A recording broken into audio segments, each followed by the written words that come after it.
कोटी रुपयांची तरतूद केली आहे। राज्य सरकारने तब्बल 33,788 कोटी रुपयांच्या पुरवणी मागण्या आज मांडल्या असून त्यांना मंजुरी देण्यात येणार असल्याचं मुख्यमंत्री देवेंद्र फडणवीस यांनी सांगितलंय।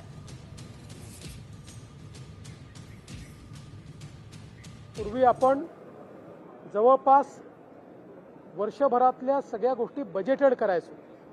आता आपण त्या अर्थसंकल्पित केल्या तरी ॲक्च्युअल त्या मागण्यांच्या संदर्भात जे बजेटिंग आपण करतो ते पुरवणी मागण्यांमध्ये करतो आणि म्हणूनच मला असं वाटतं की 35,000 कोटीच्या या पुरवणी मागण्या आलेल्या आहेत। योग्य चर्चा करून त्या मागण्या आम्ही मंजूर करू।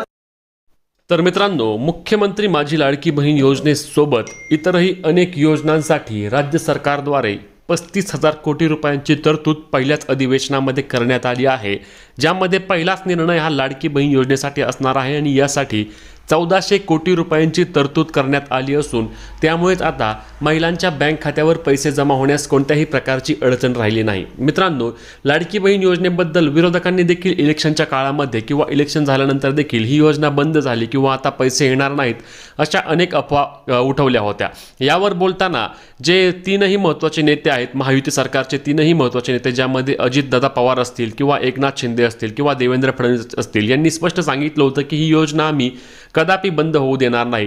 आता राज्यामध्ये मुख्यमंत्री बदलले आहेत, कारण आता मुख्यमंत्री देवेंद्र फडणवीस आहेत आणि उपमुख्यमंत्रीपदी एकनाथ शिंदे आणि अजितदादा पवार आहेत। परंतु योजनेमध्ये कोणत्याही प्रकारची बदल किंवा फसवणूक झाली नाही, कारण योजना सुरूच आहे आणि यासाठी 1400 कोटी रुपयांची तरतूद करून यावर आता विधेयक येऊन महिलांच्या बँक खात्यावर येत्या काही दिवसांमध्ये पैसे जमा होण्यास देखील सुरुवात होणार आहे। आता पैसे जमा कधी होणार तर डिसेंबर महिन्याच्या 25 तारखेच्या आधी महिलांच्या बँक खात्यावर याबद्दल पैसे जमा होणार असल्याचे देखील सांगण्यात येत आहे, कारण आता अधिवेशन काळामध्येच याबद्दलचं विधेयक प्रकाशित होऊन त्यानंतर महिलांच्या बँक खात्यावर थेट पैसे जमा होण्यास सुरुवात होणार आहेत। हे पैसे डीबीटीद्वारे डायरेक्ट बेनिफिशरी ट्रान्सफरद्वारे महिलांच्या बँक खात्यावर जमा होणार आहेत आणि यामध्ये महिलांना मिळणारा हप्ता हा 1500 रुपये असणार आहे। 2100 रुपयाची तरतूद अद्याप केली नाही असे देखील यामध्ये सांगण्यात आले आहे। त्यामुळेच आता जमा होणारा हप्ता जो असणार आहे तो महिलांच्या बँक खात्यावर 1500 रुपये डिसेंबर महिन्याचा हप्ता जमा होणार असल्याचे देखील सांगितले जात आहे। आता लाडकी बहीण योजनेच्या तरतुदीबद्दल बोलताना देखील मुख्यमंत्री देवेंद्र फडणवीस यांनी स्पष्ट केले आहे की राज्यातील सर्व शेतकरी असतील, तसेच लाडक्या बहिणी असतील किंवा आमच्यावर विश्वास ठेवणारे युवा असतील, यांना आम्ही कदापि नाराज करणार नाही आणि या योजनेसाठी निधी कधीही कमी पडू देणार नाही। तसेच लाडकी बहीण योजनेअंतर्गत आजवर 2.5 कोटी महिलांच्या बँक खात्यावर पैसे देण्याचे आमचे जे टार्गेट आहे त्यामधील 2,40,00,000 महिला आता पूर्ण झाल्या असून यामध्ये येत्या काही दिवसांमध्ये पुन्हा एकदा ज्या महिला प्रलंबित आहेत त्यांना अर्ज करण्यासाठी प्रक्रिया सुरू करण्याची देखील शक्यता वर्तवली जात आहे। यामध्ये अंगणवाडी सेविकांच्याद्वारे योजनेसाठी अर्ज करण्याची प्रक्रिया असेल आणि त्यामध्ये अंगणवाडी सेविकांद्वारेच ज्या महिला उर्वरित राहिल्या आहेत त्यांचे देखील अर्ज भरून घेतले जातील आणि त्यांना देखील योजनेचा लाभ देण्यात येईल।